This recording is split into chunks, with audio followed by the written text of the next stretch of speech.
नमस्कार मेरे प्यारे बच्चों, स्वागत है आप सभी का आपके अपने YouTube channel the PCM vision में। प्यारे बच्चों, आज के इस वीडियो में हम लोग क्लास 11 पॉलिटिकल साइंस यानी कि राजनीतिक विज्ञान के मॉडल प्रश्न पत्र सेट 1 को डिस्कस करने वाले हैं। और ये जो मॉडल प्रश्न पत्र है आपका बोर्ड एग्जाम 2023 के लिए है, तो वीडियो पे आप लोग अंत तक बने रहिएगा। और चैनल पे पहली बार आए तो चैनल को सब्सक्राइब जरूर कीजिएगा, क्योंकि इस चैनल के माध्यम से आपको चाहे वो मॉडल पेपर का सॉल्यूशन हो या एग्जाम से पहले VVI क्वेश्चन आंसर सारा कुछ प्रोवाइड करवाया जाता है। तो चैनल को आप लोग सब्सक्राइब जरूर कीजिएगा। तो चलिए शुरू करते हैं और डिस्कस करते हैं एक एक करके सारे प्रश्नों को।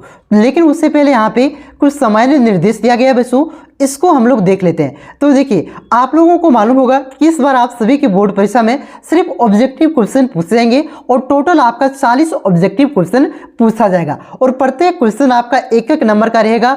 इस प्रकार से आपका फुल मार्क्स 40 रहेगा और टोटल टाइम आपको 1 घंटा दिया जाएगा इस 40 क्वेश्चन को हल करने के लिए। और गलत उत्तर के लिए कोई भी अंक नहीं काटे जाएंगे, यानी कि नेगेटिव मार्किंग नहीं है। क्लियर है? चलिए अब हम लोग डायरेक्ट क्वेश्चन पे आते हैं। तो देखिए बच्चों, पहला क्वेश्चन है कि किसने संविधान सभा में 13 दिसंबर 1946 को उद्देश्य प्रस्ताव को पेश किया था? तो किसने पेश किया था? पंडित जवाहरलाल नेहरू ने उद्देश्य प्रस्ताव को पेश किया था। ऑप्शन नंबर सी इसका करेक्ट आंसर होगा। यहाँ पे कुछ और पॉइंट आप लोग याद रखिएगा बच्चों, जो कि संविधान सभा से बोर्ड एग्जाम में पूछा जाता है। देखिए, संविधान सभा की पहली बैठक कब हुआ था? तो 9 दिसंबर 1946 को संविधान सभा का पहली बैठक हुआ था। इसे आप लोग याद रखिएगा। और संविधान सभा का अस्थायी अध्यक्ष कौन था? तो जो सच्चिदानंद सिन्हा है वो संविधान सभा के अस्थायी अध्यक्ष थे। इसे भी आप लोग याद रखिएगा। और अस्थायी अध्यक्ष कौन थे? तो डॉक्टर राजेंद्र प्रसाद अस्थायी अध्यक्ष थे। इसे भी आप लोग याद रखिएगा। ये 3-4 पॉइंट मैंने जो आपको बताया, ये एग्जाम की दृष्टि से काफी ज्यादा इंपॉर्टेंट है। ये भी पॉइंट आपके एग्जाम में पूछे जा सकते हैं, इसे आप लोग ध्यान रखिएगा। ठीक है, तो इस क्वेश्चन का right answer option number C हो जाएगा। पंडित जवाहरलाल नेहरू ने 13 दिसंबर 1946 को उद्देश्य प्रस्ताव को संविधान सभा के समक्ष पेश किया था। क्लियर है? उसके बाद देखिए, दूसरा क्वेश्चन है कि किस दल ने संविधान सभा की बैठक का बहिष्कार किया था? यानी कि जब संविधान सभा का बैठक हो रहा था तो किस दल ने भाग नहीं लिया था इसमें? किसने इसका बहिष्कार किया था? किसने इसका विरोध किया था? तो किसने किया था? मुस्लिम लीग ने इसका विरोध किया था। ऑप्शन नंबर ये इसका करेक्ट आंसर होगा। देखिए बच्चों, मुस्लिम लीग ने इसका विरोध क्यों किया था? क्योंकि देखिए, मुस्लिम लीग उस समय पाकिस्तान का मांग कर रहे थे और पाकिस्तान के लिए एक अलग संविधान सभा का मांग कर रहे थे। इस वजह से मुस्लिम लीग ने संविधान सभा का बहिष्कार किया था, उसका विरोध किया रहा था। क्लियर है? उसके बाद देखिए, अगला क्वेश्चन है कि न्यायालय के किस महत्वपूर्ण निर्णय में कहा गया कि हमारे मौलिक अधिकारों में कोई कटौती नहीं की जा सकती? तो ये जो आपका केशव नंद भारती केस था बच्चों, उसमें कहा गया कि जो हमारे मूल अधिकार है, हमारे मौलिक अधिकार है, इसमें कटौती नहीं किया जा सकता है। तो इस क्वेश्चन का right answer option number C हो जाएगा, Kesavananda Bharati case 1973। Clear है? उसके बाद देखिए, अगला क्वेश्चन है कि संविधान सभा में वर्णित इनमें से कौन सा अधिकार मौलिक अधिकार नहीं है? तो देखिए बच्चों, पहले संविधान सभा में मतलब संविधान में कितने मौलिक अधिकारों का उल्लेख था? तो 7 मौलिक अधिकारों का उल्लेख था। आपका एक मौलिक अधिकार था इस संपत्ति का अधिकार। इसे 44वां संविधान संशोधन के द्वारा इसे मौलिक अधिकार से हटा करके विधिक का अधिकार बता दिया। ठीक है, बना दिया गया। तो ये जो आपका संपत्ति का अधिकार है, ये आपका मौलिक अधिकार नहीं है। ऑप्शन नंबर 20 का करेक्ट आंसर होगा। अभी वर्तमान में 6 मौलिक अधिकार है, इसे आप लोग याद रखिएगा। ठीक है, अगर आप 6 मौलिक अधिकार कौन कौन से है अगर आप जानते हैं तो अभी वीडियो रोक करके कमेंट कीजिए। ठीक है, चलिए कमेंट कर लिए होंगे, मुझे उम्मीद है। चलिए मैं बता देता हूं आपको कि कौन कौन से 6 मौलिक अधिकार है। देखिए, पहला जो मौलिक अधिकार है वो आपका है समानता का अधिकार, यानी कि संविधान के समक्ष सभी को क्या है? समान है। ठीक है, पहला मौलिक अधिकार क्या है? समानता का अधिकार। दूसरा क्या है? स्वतंत्रता का अधिकार, यानी कि समाज में हमें स्वतंत्र है कि हम कुछ भी कर सकते हैं, मतलब दूसरे को मर्डर नहीं कर सकते हैं, सिर्फ दूसरे की भावनाओं को, दूसरे को हानि ना पहुंचे, ये हम नहीं कर सकते। ठीक है, तो दूसरा मौलिक अधिकार क्या है? स्वतंत्रता का अधिकार। तीसरा मौलिक अधिकार क्या है? शोषण के विरुद्ध अधिकार। चौथा मौलिक अधिकार क्या है? धार्मिक स्वतंत्रता का अधिकार। पांचवा मौलिक अधिकार क्या है? सांस्कृतिक एवं शिक्षा से संबंधित अधिकार। और छठा जो मौलिक अधिकार है बच्चों, वह है आपका संवैधानिक उपचार का अधिकार, यानी कि आपके मौलिक अधिकार का कोई भी हनन कर रहा है तो आप क्या कर सकते हैं? हाई कोर्ट या तो सुप्रीम कोर्ट जा सकते हैं कि हाँ, इसमें मेरा सरकार के द्वारा मौलिक अधिकार का हनन किया गया। तो इसी को क्या कहते हैं? संवैधानिक उपचार, ये भी आपका मौलिक अधिकार में आता है। तो पहले कितना मौलिक अधिकार था, याद रखिएगा 7 मौलिक अधिकार था, जिससे इसमें से एक आपका संपत्ति का जो मौलिक अधिकार था उसे हटा करके अब कितना बचा है, 6 मौलिक अधिकार बचा है। तो आपका जो संपत्ति का मौलिक अधिकार है अभी वर्तमान में मौलिक अधिकार नहीं है, ये पहले था। उसके बाद नेक्स्ट क्वेश्चन है बच्चों कि भारतीय संविधान के किस भाग में चुनाव आयोग की व्यवस्था की गई है। तो देखिए बच्चों, संविधान में कुल कितने भाग हैं, तो याद रखिएगा टोटल आपका 22 भाग है। उसमें से जो भाग 15 है उसमें चुनाव आयोग के बारे में उल्लेख किया गया है। भाग 15 में आपका चुनाव आयोग की व्यवस्था की गई। तो कौन से भाग में, भाग 15 में, ठीक है। यहाँ पे देखिए ऑप्शन, अब ऑप्शन देख करके बहुत सारे बच्चों को समझ में नहीं आ रहा होगा कि कौन से ऑप्शन में 15 लिखा गया है, क्योंकि जितना भी आपका लिखा गया है सारा आपका रोमन पद्धति में लिखा गया। तो समझने वाली बात यह है, समझिएगा। देखिए रोमन पद्धति में क्या होता है कि जो आपका 1 होता है बच्चों, 1 को आपको आई से दर्शाया जाता है, और जो आपका 5 होता है उसे भी से दर्शाया जाता है, और जो आपका 10 होता है उसे एक्स से दर्शाया जाता है, ठीक है। जब आप लोग क्लास 10th में होंगे तो अपनी क्लास किस प्रकार से लिखते होंगे, इस प्रकार से लिखते थे ना। जब क्लास 5 में होंगे तो इस प्रकार से अपनी क्लास को लिखते होंगे, और जब क्लास 1 में थे तो इस प्रकार से अपने क्लास को लिखते होंगे। सर हम क्लास 1 में थे तो लिख भी नहीं करते थे, तो कोई बात नहीं, ठीक है। लेकिन 1 को किससे दर्शाया जाता है, आई से दर्शाया जाता है। अब हमको क्या लिखना है, 15 लिखना है। तो किस प्रकार से लिखेंगे, पहले हम लोग 10 लिखेंगे, ठीक है, एक्स, ठीक है। उसके बाद हम लोग क्या लिखेंगे, 5 यानी कि भी लिखेंगे।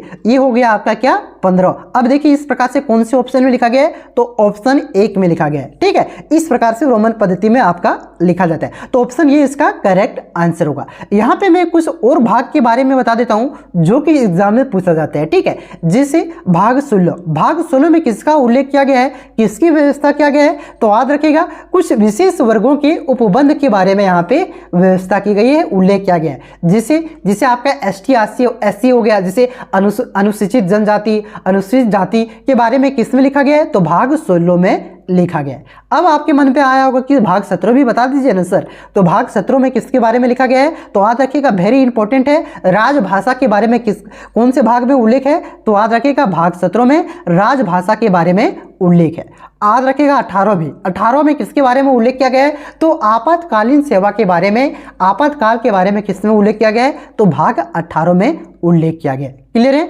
देखिए अब ये भाग 16 याद रखिएगा चाहे नहीं रखिएगा, लेकिन भाग 15, भाग 17 और भाग 18, भाग 15 में आपका चुनाव आयोग, भाग 17 में आपका राजभाषा और भाग 18 में आपका आपातकालीन उपबंध, ये तीनों आपको याद रखना है, ठीक है। तो इस क्वेश्चन का आपका राइट आंसर ऑप्शन नंबर ये हो जाएगा, भाग 15 में चुनाव आयोग की व्यवस्था किया गया। क्लियर है। उसके बाद देखिए अगला क्वेश्चन है कि मतदाताओं के लिए तस्वीर सहित पहचान पत्र को किस वर्ष से अनिवार्य कर दिया। देखिए पहचान पत्र का मतलब क्या हुआ, आइडेंटिटी कार्ड का मेन मतलब क्या हो गया, समझ लीजिए यहाँ पे वोटर आईडी कार्ड, ठीक है। देखिए क्या होता था 1993 के पहले कि आपका जो भी पहचान पत्र है उसमें क्या था, फोटो रहना अनिवार्य नहीं था। लेकिन 1993 के बाद क्या कर दिया गया, आपका जो भी पहचान पत्र होगा, चाहे आधार कार्ड है, चाहे स्कूल का आइडेंटिटी कार्ड है, तो आपका वोटर आईडी कार्ड है, उसमें फोटो रहना अनिवार्य है। तो ये कब से अनिवार्य किया गया था, 1993 से पहले आपका फोटो रहना अनिवार्य नहीं था, ठीक है। तो ऑप्शन नंबर ये इसका करेक्ट आंसर होगा 1993। उसके बाद देखिए अगला क्वेश्चन है कि किसने राजनीतिक क्षेत्र में महिला के प्रतिनिधित्व को उचित माना, यानी कि राजनीतिक क्षेत्र में, राजनीति में महिलाएं बढ़ चढ़ करके हिस्सा ले तो इसको उचित किसने माना था, तो ये किसने माना था, JS मिल ने माना था। JS मिल का कहना था कि राजनीतिक क्षेत्र में अगर महिलाएं आगे बढ़ती है, प्रतिनिधित्व करती है, तो तभी महिलाएं आगे बढ़ सकती है, लैंगिक असमानता कम हो सकता है, ठीक है। तो ऑप्शन नंबर डी इसका करेक्ट आंसर हो जाएगा, JS मिल।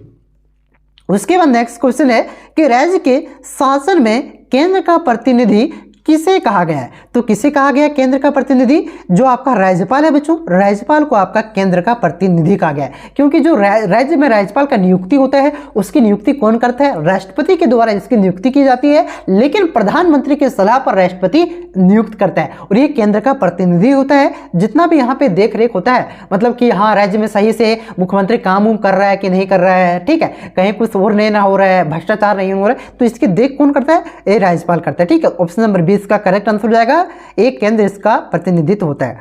उसके बाद देखिए अगला क्वेश्चन है कि लोकसभा में बहुमत वाले दल का नेता कौन होता है? तो बहुमत वाले दल का नेता कौन होता है? प्रधानमंत्री।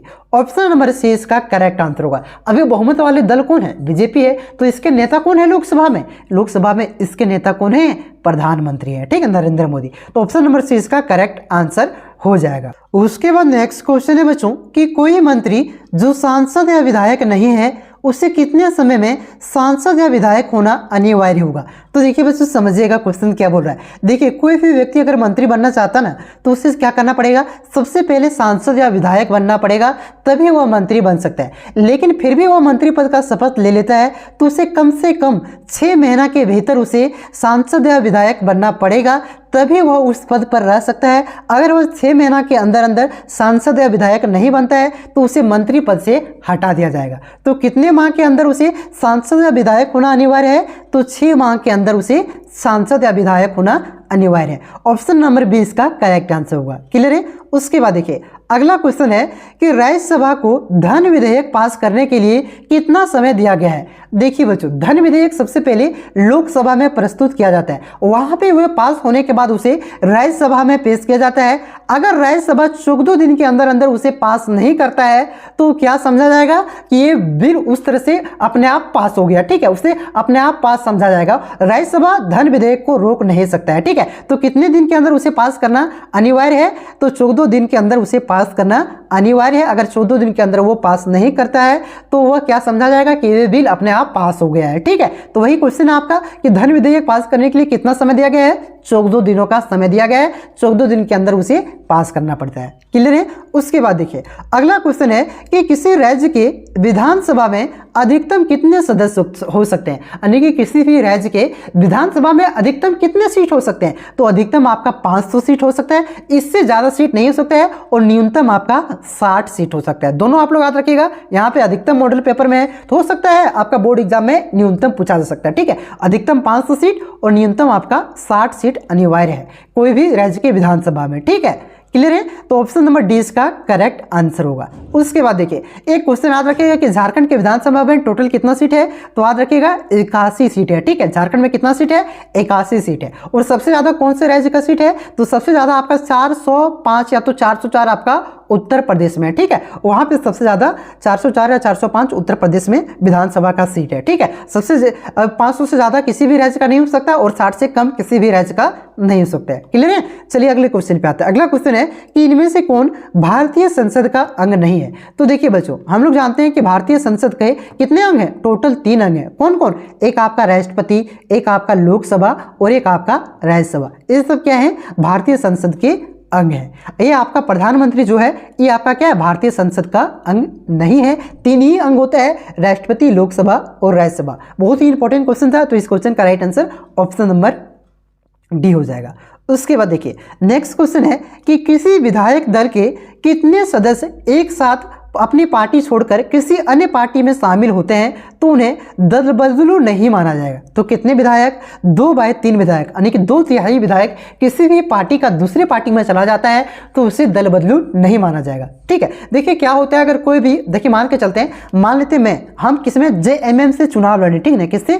JMM झारखंड मुक्ति मोर्चा से चुनाव लड़े और हम चल जाते हैं बीजेपी में बाद में चुनाव जीत करके, तो क्या होगा? हमारा जो सदस्यता है विधायकी है वो विधायकी या तो सांसदी क्या होगा? खत्म हो जाएगा। लेकिन हमारा ये JMM का 2 यानी कि मान लेते हैं 60 सीट ये JMM जीता, ठीक है। इनमें से 2/3 कितना हो गया? 40। इनमें से 60 में से अगर 40 विधायक जाता है, 40 विधायक बीजेपी में शामिल होता है तो ये 40 विधायक का क्या होगा? उसकी जो विधायकी है बच्चों, उसकी जो विधायकी है वो क्या होगा?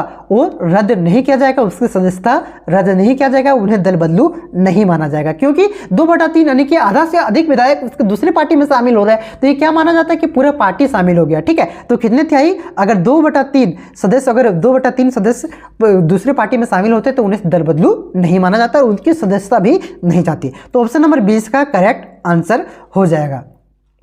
उसके बाद नेक्स्ट क्वेश्चन है कि सर्वोच्च न्यायालय के न्यायाधीशों की अवकाश आयु को बढ़ाने का अधिकार किसे है? देखिए, अवकाश आयु का मतलब क्या हुआ, जो अभी सर्वोच्च न्यायालय के जो यानी कि जो सुप्रीम कोर्ट का जज है वो अभी कितना साल में रिटायर होते हैं, तो 65 साल की एज में वो क्या होते हैं, रिटायर होते हैं। तो ये 65 से अगर हम 66 करना चाहें तो ये अधिकार किसको दिया गया है बढ़ाने का? अवकाश आयु रिटायरमेंट एज को बढ़ाने का अधिकार किसको दिया गया है? तो ये संसद को दिया गया है। ठीक है, ऑप्शन नंबर डी इसका करेक्ट आंसर होगा। देखिए, सुप्रीम कोर्ट का पूछे कि सर्वोच्च न्यायालय के न्यायाधीशों की अवकाश आयु कितनी है, तो याद रखिएगा 65 वर्ष। ठीक है, और हाई कोर्ट का यानी उच्च न्यायालय का 62 वर्ष। वही आपका क्वेश्चन है कि उच्च न्यायालय के न्यायाधीशों की अवकाश आयु कितनी है, तो 62 वर्ष है। ऑप्शन नंबर 20 का करेक्ट आंसर हो जाएगा। उसके बाद नेक्स्ट क्वेश्चन है कि भारत के सर्वोच्च न्यायालय में न्यायाधीशों की नियुक्ति कौन करता है? तो सर्वोच्च न्यायालय यानी कि सुप्रीम कोर्ट के जज की नियुक्ति कौन करता है? तो राष्ट्रपति करता है। ठीक है, ऑप्शन नंबर ये इसका करेक्ट आंसर होगा। उसके बाद नेक्स्ट क्वेश्चन है कि भारत के चुनाव आयोग की किस सूची में रखा गया है? तो देखिए बच्चों, आप लोग जानते हैं होंगे कि भारत का जो टोटल कितनी अनुसूची है, 12 अनुसूची है। उनमें से जो आपका 7वीं अनुसूची है बच्चों, 7वीं अनुसूची में 3 सूची के बारे में उल्लेख किया गया है। एक आपका राज्य सूची, एक आपका संघ सूची और एक आपका समवर्ती सूची। ये तीनों क्या होता है डिटेल में एक बार देख लेते हैं हम लोग कि जो आपका संघ सूची होता है बच्चों, इसमें जो आपका जो विषय इसमें शामिल किया जाता है उसमें कानून बनाने का अधिकार किसे होता है? केंद्र सरकार को। संघ सूची में जो भी विषय आते हैं उसके कानून बनाने का अधिकार केंद्र सरकार को होता है। जबकि जो आपका राज्य सूची होता है, राज्य सूची में कानून बनाने का अधिकार किसे होता है? आपका राज्य सरकार को होता है। ठीक है, और जो समवर्ती सूची होता है उसमें कानून बनाने का अधिकार किसे होता है? दोनों को, संघ और राज्य दोनों को क्या होता है? कानून बनाने का अधिकार होता है। ठीक है, तो देखिए यहाँ पे जो आपका चुनाव आयोग है, चुनाव आयोग वो आपका है, ये चुनाव आयोग आपका संघ सूची के अंतर्गत आता है। इस पे कानून बनाने का अधिकार किसे है? तो केंद्र सरकार को है। ठीक है, तो चुनाव आयोग की सूची में रखा गया है, तो आपका ये संघ सूची में रखा गया है। ठीक है, देखिए यहाँ पे जो मैंने आपको 12 अनुसूची बताया, ये 12 अनुसूची दूसरा है और ये सूची आपका दूसरा है। ठीक है, समझ लिए 12 चैप्टर है। 12 चैप्टर में जो आपका 7वां चैप्टर है, 7वां चैप्टर में आपका 3 गो सूची है। 7वां चैप्टर में आपका 3 गो सूची के बारे में बताया गया है। कौन कौन सूची? संघ सूची, राज्य सूची और समवर्ती सूची। ठीक है, क्लियर हो गए होंगे यहाँ तक। देखिए राज्य सूची के अंतर्गत क्या क्या आता है, तो आप लोग याद रखिएगा। राज्य सूची के अंतर्गत आपका जो राज्य का पुलिस होता है, सड़क होता है, वन होता है, ये आपका राज्य सूची के अंतर्गत आता है। समवर्ती सूची के अंतर्गत कौन कौन से विषय आते हैं, तो इसे भी याद रखिएगा। शिक्षा आपका समवर्ती सूची के अंतर्गत आता है, दोनों इस पर कानून बना सकते हैं, राज्य सरकार और केंद्र सरकार दोनों। नाप तोड़, वन्य जीव, ये सब किसके अंतर्गत आता है? तो समवर्ती सूची के अंतर्गत आता है। तो यहाँ पे चुनाव आयोग पूछा था, तो ऑप्शन नंबर ये इसका करेक्ट आंसर होगा। क्लियर है? क्लियर हो गया होगा। उसके बाद देखिए नेक्स्ट क्वेश्चन है, यदि किसी राज्य की जनसंख्या 20 लाख से कम है तो उस राज्य में पंचायती राज की व्यवस्था होगी। तो उस राज्य में कौन स्तरीय पंचायती राज की व्यवस्था होगी? द्विस्तरीय पंचायती राज की व्यवस्था होगी। यानी कि वहां पे क्या होगा? मुखिया होगा, यानी कि पंचायती। देखिए अभी क्या है हमारी पंचायत में, देखिए 3 प्रकार का चुनाव होता है। अभी चुनाव हाल फिलहाल आपका खत्म हुआ है, वहां पे देखिए मुखिया का चुनाव हुआ, साथ ही साथ पंचायत सचिव का चुनाव हुआ, साथ ही साथ जिला परिषद का चुनाव हुआ। इसको जो कहते हैं, इसे कहते हैं त्रिस्तरीय पंचायती राज। इसे क्या कहते हैं? त्रिस्तरीय पंचायती राज कहते हैं। लेकिन जिस राज्य की जनसंख्या 20 लाख से कम होता है वहां पे क्या होता है? ये जो पंचायत समिति होता है, पंचायत समिति वहां नहीं होता है, वहां पे द्विस्तरीय पंचायती राज होता है। सिर्फ मुखिया होता है और जिला परिषद का चुनाव होता है। क्लियर है? तो जहां पे 20 लाख से कम होगा वहां पे सिर्फ जिला परिषद, सिर्फ आपका द्विस्तरीय होता है, मुखिया और जिला परिषद का चुनाव होता है। नेक्स्ट क्वेश्चन है कि भारत के किस राज्य में सर्वप्रथम पंचायती राज की स्थापना किया गया था? तो किस राज्य में? राजस्थान में। देखिए 2 अक्टूबर, कब? 2 अक्टूबर 1959 को, गांधी जयंती के दिन 2 अक्टूबर 1959 को क्या किया गया था? राजस्थान के नागौर में। कहां पे? इसे भी आप लोग याद रखिएगा, राजस्थान के नागौर में पंचायती राज व्यवस्था की शुरुआत की गई थी, वहां पे इसकी स्थापना किया गया था। राज्य पूछे तो राजस्थान के कहां पे? नागौर में। और कब? 2 अक्टूबर 1959 को। तो ऑप्शन नंबर ये इसका करेक्ट आंसर होगा। नेक्स्ट क्वेश्चन है कि संविधान की जीवता के लिए इनमें से कौन महत्वपूर्ण नहीं है? तो जो आपका जो राजनीतिक पार्टी का कार्यक्रम है, ये संविधान की जीवता के लिए आपका महत्वपूर्ण नहीं है। ऑप्शन नंबर ये इसका करेक्ट आंसर होगा। नेक्स्ट क्वेश्चन है कि भारतीय संविधान में अनुच्छेद, कौन से अनुच्छेद में, किस अनुच्छेद में संशोधन की प्रक्रिया का वर्णन है? तो किस अनुच्छेद में? अनुच्छेद आपका 368 में। किसमें? 368 में आपका क्या किया गया है? आपका संविधान संशोधन के बारे में बताया गया। ठीक है, जो कि आपका शायद ऑप्शन में नहीं है। ठीक है, तो ऑप्शन में मिसप्रिंट हो गया होगा। आप लोग याद रखिएगा संविधान संशोधन के बारे में किसमें लिखा गया है? तो अनुच्छेद 1968 में, ठीक है। और 370 आपका क्या है, 370 तो आप लोग जम्मू कश्मीर वाला सुने होंगे, जो जम्मू कश्मीर को विशेष राज्य का दर्जा दिया गया है, उसका उल्लेख आपका किसमें है, 370 में। और 356 आप लोग याद रख सकते हैं, जो राष्ट्रपति शासन लगाया जाता है ना, इसका उल्लेख किसमें है, 356 में, ठीक है। और 368 में आपका संविधान संशोधन की, ठीक है, क्लियर है। उसके बाद देखिए, तो इसका राइट आंसर 368 होगा, जो कि आपका ऑप्शन में नहीं दिया हुआ है, नोट डाउन कर लीजिएगा आप लोग। नेक्स्ट क्वेश्चन है कि किसे नई राजनीति का पिता कहा जाता है, तो किसे नई राजनीति का पिता कहा जाता है, तो मैकियावेली को जो है आपका बच्चों नई राजनीति का पिता कहा जाता है। ऑप्शन नंबर सी इसका करेक्ट आंसर होगा। नेक्स्ट क्वेश्चन है कि पॉलिटिक्स नामक पुस्तक का लेखक कौन है, तो पॉलिटिक्स नामक पुस्तक के लेखक कौन है बच्चों, अरस्तु। अरस्तु ने ही पॉलिटिक्स नामक एक पुस्तक लिखा है, जिसमें राजनीति के बारे में उन्होंने लिखा है, ठीक है। ऑप्शन नंबर डी इसका करेक्ट आंसर होगा। नेक्स्ट क्वेश्चन है कि व्यवहारवादी क्रांति का जन्म कब हुआ था, तो व्यवहारवादी क्रांति का जन्म 1945 ईस्वी में हुआ था। ऑप्शन नंबर सी इसका करेक्ट आंसर होगा। नेक्स्ट क्वेश्चन है बच्चों, ये वोट देने का संबंध किस स्वतंत्रता से है, यानी कि जो वोट देने का हम लोगों का अधिकार है, हम लोग का स्वतंत्रता है कि हम लोग जो मन चाहे वो पार्टी को वोट दे सकते हैं, तो ये कौन सी स्वतंत्रता के अंतर्गत आता है, तो ये आपका राजनीतिक स्वतंत्रता के अंतर्गत आता है। ऑप्शन नंबर 20 का करेक्ट आंसर होगा। उसके बाद नेक्स्ट क्वेश्चन है कि किसने फ्रीडम फ्रॉम फीवर, भय से मुक्ति नामक पुस्तक लिखी है, तो किसने लिखा था, आंग सान सू, जो आपका म्यांमार की है, उन्होंने आपका फ्रीडम फ्रॉम फीवर यानी कि भय से मुक्ति नामक पुस्तक लिखा है। ऑप्शन नंबर 20 का करेक्ट आंसर होगा। उसके बाद अगला क्वेश्चन है बच्चों कि किनका विचार है कि प्राकृतिक असमानता को दूर नहीं किया जा सकता है। प्राकृतिक असमानता का मतलब क्या हुआ, अगर कोई भी व्यक्ति गरीब घर में पैदा होता है तो वो गरीब ही रह जाता है, अगर कोई भी व्यक्ति अमीर घर में यानी कि मुकेश अंबानी के घर में पैदा होता है तो वो जन्म से ही क्या रह जाता है, जन्म से ही वो करोड़पति बन जाता है। तो ये जो प्राकृतिक असमानता की को दूर नहीं किया जा सकता है, एक विचार है, ये विचार किसका है, तो ये जो विचार है बच्चों रूसो का है, ठीक है। ऑप्शन नंबर ये इसका करेक्ट आंसर होगा। नेक्स्ट क्वेश्चन है कि किनका कथन है कि व्यक्ति चाहे कितना ऊंचा हो, कानून उसके ऊपर होता है, यानी कि कोई भी व्यक्ति चाहे कितना भी महान क्यों नहीं हो, चाहे कितना भी बड़ा पद पर क्यों नहीं हो, लेकिन कानून उससे ऊपर होता है। ये जो कथन है, ये कथन किसका है, तो ये जो कथन है बच्चों आपका सर एडवर्ड कोक का है। किसका, सर एडवर्ड कोक का है। ऑप्शन नंबर सी इसका करेक्ट आंसर होगा। नेक्स्ट कथन है आपका, क्वेश्चन है आपका कि प्लेटो ने अपनी किस पुस्तक में न्याय संबंधित अवधारणा की व्याख्या की है, यानी कि जो न्याय संबंधित परिभाषा है इसके बारे में जो लिखा है वो कौन सी पुस्तक में लिखा है, तो द रिपब्लिक में लिखा है, ठीक है। द रिपब्लिक में उन्होंने प्लेटो ने अपनी न्याय संबंधित अवधारणा दिया है। ऑप्शन नंबर डी इसका करेक्ट आंसर होगा। देखिए क्वेश्चन घुरा करके पूछ सकता है कि द रिपब्लिक पुस्तक के लेखक कौन है, तो यहाँ प्लेटो ही है, ठीक है। याद रखिएगा, ध्यान दीजिएगा, इस प्रकार से क्वेश्चन भी पूछा जा सकता है। नेक्स्ट क्वेश्चन है कि किस सिद्धांत के अनुसार वर्गहीन समाज में न्याय उपलब्ध हो सकता है, यानी कि ऐसे समाज जिसमें कोई भी वर्ग ना हो, गरीब अमीर ना हो, ठीक है, जाति का कोई भेदभाव ना हो, उसमें क्या हो, न्याय उपलब्ध हो सकता है। तो ये किस सिद्धांत के अनुसार, तो मार्क्सवादी सिद्धांत के अनुसार। ऑप्शन नंबर सी इसका करेक्ट आंसर होगा। नेक्स्ट क्वेश्चन है कि अधिकारों की सुरक्षा के लिए कौन सा तत्व सर्वाधिक महत्वपूर्ण है, तो सबसे जो महत्वपूर्ण तत्व है बच्चों वो स्वतंत्र न्यायपालिका है। अगर कोई भी व्यक्ति कोर्ट में दबाव नहीं बनाता है तो क्या होगी, अच्छा से उसके अधिकारों को, मौलिक अधिकारों की और भी जो अधिकार है आपका, उसकी अच्छा से रक्षा हो पाएगा, ठीक है। तो ऑप्शन नंबर डी इसका करेक्ट आंसर होगा। नेक्स्ट क्वेश्चन है कि किसने कहा है कि किसी राज्य की पहचान वहां के अधिकारों की व्यवस्था से की जा सकती है, तो ये जो कथन है, ये कथन किसका है बच्चों, ये कथन आपका लोस्की का है, लोस्की ने ये कहा है, ठीक है। ऑप्शन नंबर 20 का नेक्स्ट आंसर हो जाएगा। नेक्स्ट क्वेश्चन है कि किसने आज के विश्व को भूमंडलीय गांव की संज्ञा दी है, तो ये जो आज के विश्व को भूमंडलीय गांव की संज्ञा है ये किसने दिया है, तो ये दिया था मार्शल मैकलुहान ने। किसने दिया था, मार्शल मैकलुहान ने यह संज्ञा दिया था, आज के विश्व को भूमंडलीय गांव की संज्ञा। ऑप्शन नंबर 20 का करेक्ट आंसर हो जाएगा।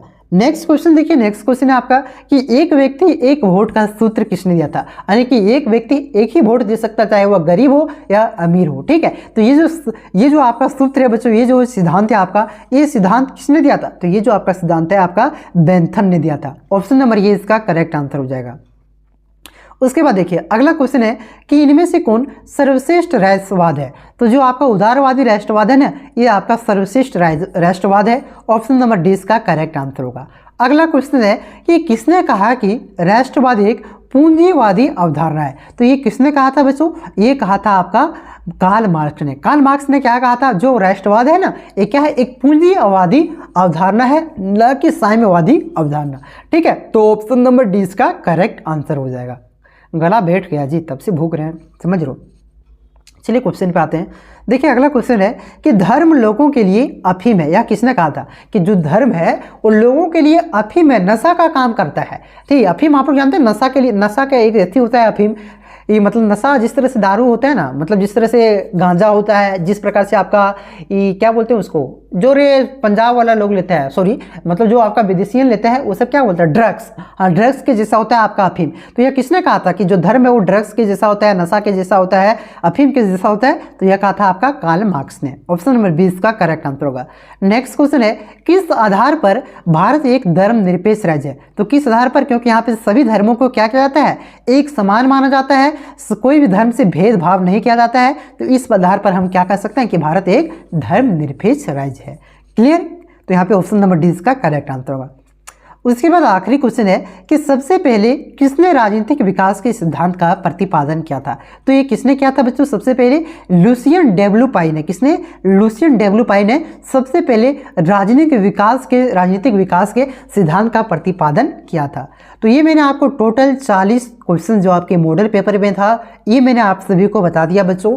और ये जो मॉडल पेपर है आप हमारे टेलीग्राम ग्रुप से इसके PDF को आप लोग डाउनलोड कर सकते हैं। नीचे इसका लिंक नीचे डिस्क्रिप्शन में दिया हुआ है। ठीक है, चैनल पे आप लोग नए हैं तो चैनल को सब्सक्राइब कर लें। साथ ही साथ आपका हिस्ट्री के मॉडल पेपर का सॉल्यूशन हो चुका है और अभी कुछ देर के बाद जियोग्राफी और इकोनॉमिक्स का अपलोड कर दिया जाएगा और हो सकता है कुछ देर के बाद हिंदी इलेक्टिव का भी कर दिया जाए। तो एक बार नीचे आप लोग प्लेलिस्ट को आप लोग चेक कर लीजिएगा, डिस्क्रिप्शन में लिंक दिया हुआ है। तो आप लोग चैनल पे विजिट करके प्लेलिस्ट वहाँ पे जा करके चेक कर सकते हैं। साथ ही साथ एग्जाम से पहले आपको प्रत्येक सब्जेक्ट का जो VVI क्वेश्चन होता है ना बच्चों, ये सारा मैं आपको करवाने वाला हूँ। ठीक है, तो उसको भी आप लोग देख लीजिएगा। उसको देख लेने के बाद आपका क्या होगा, एग्जाम में एक भी क्वेश्चन आपसे नहीं छूटने वाला है, क्योंकि इसमें सिर्फ ऑब्जेक्टिव क्वेश्चन है। ठीक है, तो उसको देख लीजिएगा। उसका मैं time to time video upload करते रहूँगा, तो चैनल को सब्सक्राइब कर लीजिए आप लोग। और वीडियो अगर आपको अच्छा लगा हो तो वीडियो को दोस्तों में शेयर जरूर करना बच्चों। एक नए काम जरूर करना, वीडियो को दोस्तों में शेयर जरूर करना, क्योंकि मैं आपके लिए इतना मेहनत कर रहा हूँ तो एक छोटा सा काम तो आप लोग कर ही सकते हैं। इस वीडियो को लाइक कर दीजिए, वीडियो को दोस्तों में शेयर कर देना है आपको।